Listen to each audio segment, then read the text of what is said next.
Students Boolean algebra में SOP और POS बनाने के लिए डिस्क्रिप्टिव क्वेश्चंस आते हैं और ऐसे ही क्वेश्चन है यहाँ पर।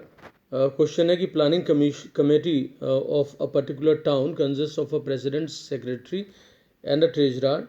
Any decision takes on development plans of the town can be implemented only if the president and either secretary or treasurer agrees or all three agrees.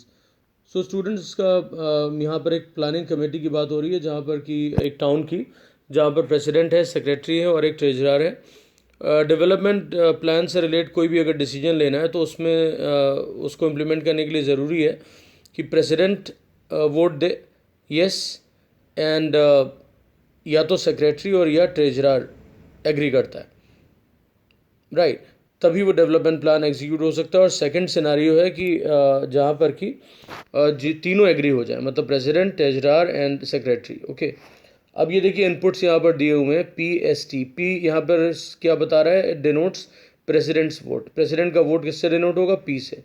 S denotes the secretaries vote. Secretary का vote denote होता है किससे, S के through. And treasurers vote that is denoted by T. Now students X यहाँ पर एक लिया गया है वेरिएबल जो कि डिनोट करता है development plan.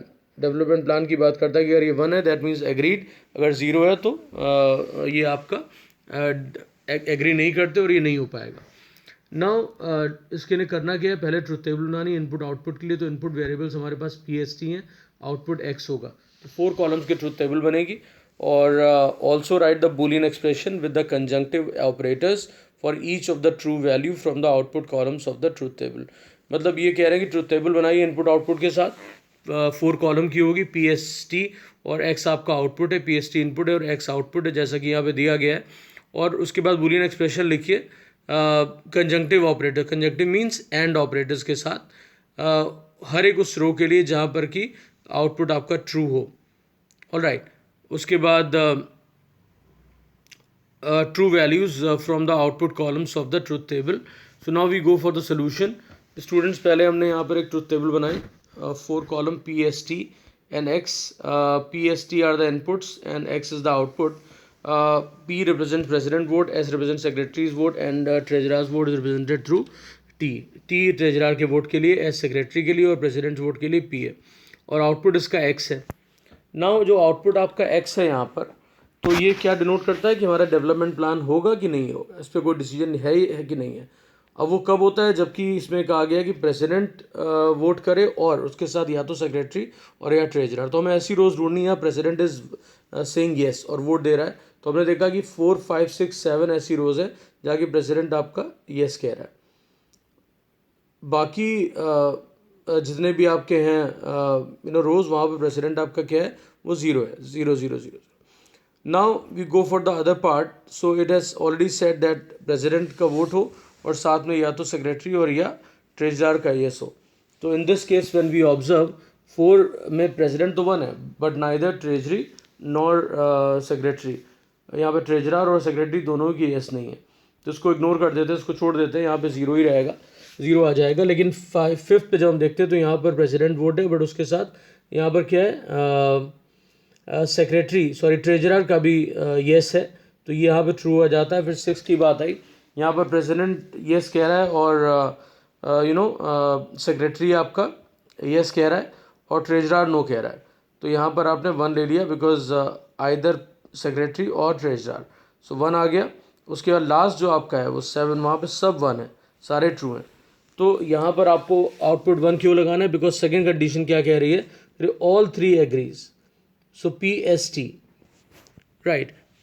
Now when you put values or when you check the values of P and S, in this case suppose at that time you don't have to be bothered about T, or when you are selecting this row where the PT you are able to select, so at that time S you don't have to think about. This is a very very important, ये सबसे important चीज़ है कि जब आप भी plot कर रहे हो तो वहाँ जैसे PS आप चेक कर रहे हो या PT देख रहे हो, तो वहाँ पर अगर 1 है तो जैसे PS आपने देखा 1 मिल गया दोनों में, बट लेकिन T वहाँ पर ऑफ है तो उससे कोई फ़र्क नहीं पड़ता है। फिर P आप T पे गए जहाँ पर दोनों ट्रू हैं तो आपका S वहाँ पर ऑफ है, तो उससे भी कोई फ़र्क नहीं पड़ता है, तो उसको आप इग्नोर कर देंगे, राइट। केवल आप उसी पे फोकस करेंगे जहाँ पे ट्रू की बात हो रही हो।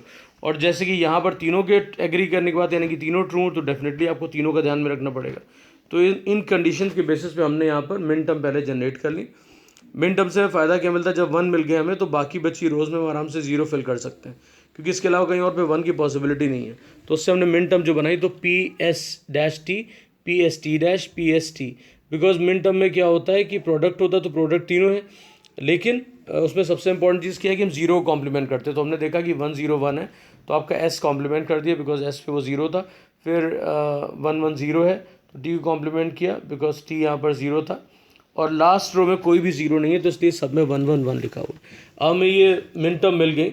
अब इनका क्या होता है, सम ऑफ प्रोडक्ट, तो यहाँ पे बीच में इन टर्म्स के प्लस लगा देंगे तो हमें मिन टर्म, हमें SOP मिल जाएगा। तो यहाँ पे देखिए वही सारी मिन टर्म मैंने लिख ली, they are combined together using the or operator. SOP, sum of products, so sum है और प्रोडक्ट्स है, sum of products. After that we talk about the POS। तो POS में मैक्स टर्म चाहिए होती है, तो POS में यहाँ पर जो आए हम लिखेंगे यहाँ पे कॉम्बिनेशन मैक्स टर्म लिखेंगे, तो वहाँ पे स्टूडेंट क्या करिए, पहले आप P+T हर जगह लिख लीजिए। फिर ये ध्यान करिए कि मैक्स टर्म में पहली चीज़ प्लस होती है वो तो हमने कर ली, सम होता है, बट हम यहाँ पे 1 को कॉम्प्लीमेंट करते हैं। तो अब जहाँ जहाँ रो में आपका 1 है वहाँ पर आप डैश लगाओगे, तो कॉम्प्लीमेंट करेंगे, तो यहाँ पर T1 है तो P+S+T डैश, राइट। सिमिलरली आपका जो है नेक्स्ट पे आप आए यहाँ पर, तो what do we have here, we have 0 1 0, so again this time S will be complemented.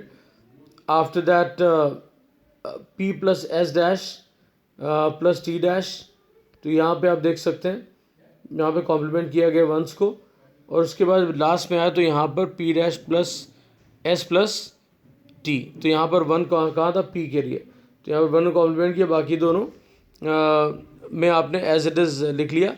So P dash plus S plus T, तो ये आपका मैक्स टर्म हो गया। नाउ स्टूडेंट्स, अब इस मैक्स टर्म से हम ड्राइव क्या करेंगे, POS। तो हम यहाँ पर देखिए POS लिखी हुई है, P plus S plus T dot P plus S plus T dash dot P plus S dash plus T dot P plus S dash plus T dash, after that dot, then P dash plus S plus T. So this is the POS. So I hope these type of questions are quite easy for you. Please practice. Thank you.